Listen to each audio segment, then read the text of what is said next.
soil. In my experience, when it comes to growing, soil fertility is the most important thing to think about. When I started growing my own food, I was all about the plants. I was like, if I get plants, get them growing, happy days. I wasn't really thinking about the soil in which the plants were growing at all, and the importance of that.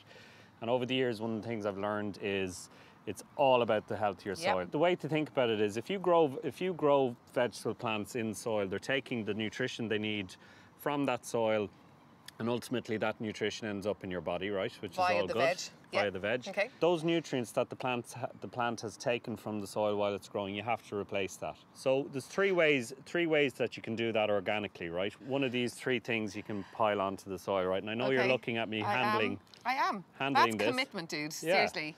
So this is horse manure in this case. It's well-rotted horse manure. And you could cover your beds down with this. Okay, in wintertime. In the wintertime, yeah. When the beds are empty, pile a load of this on top and it'll rot down over the winter months. Option 2 is seaweed. Okay. Seaweed, fantastic resource. And if you pile this onto your beds in the winter months, it disappears into almost nothing. So it's broken down. Worms have done the job of bringing all the nutrition and like back literally, to the soil. that is exactly as I picked it, like salt and sand and all. And the last one is compost. Now, this is homemade compost that I've made in compost bays at home. So it's just like rotting plant matter, you know, garden trimmings, peelings. everything in there.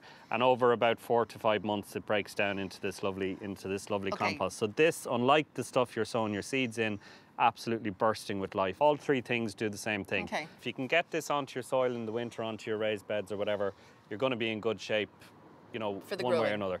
Oftentimes, though, you need to sort of do a bit of a supplementary feed along the way, right? And we've got a couple of different options here. So this lovely stuff is poultry manure. So it's basically chicken manure that's turned into pellets. And this is a fantastic you can sprinkle this on your beds during the year. You can sprinkle it around individual plants and stuff. And it gives an absolutely massive boost, full of nitrogen, and it's really, really good. So these are nettles. Nettles are a fantastic natural fertilizer. You can make a liquid feed for your plants from nettles. And these are, you know, abundant, all probably in your garden, in the hedgerows, in ditches and stuff. Really easy to get.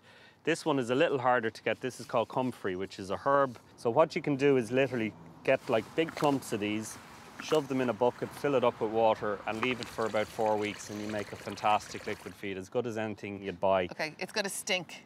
It's going to But absolutely it's going to be stink. full of nutrients. Yeah, nettles are more around the kind of leafy plants, so brilliant for your brassicas, things that are producing lots of leaves. Good. This is more for fruiting things like tomatoes, pumpkins, courgettes, all that kind of stuff. Everything you see on the table here is all about improving the quality of your soil, improving the fertility of your soil. And as we said at the start, it's all about that connection between the health of your soil and your own health.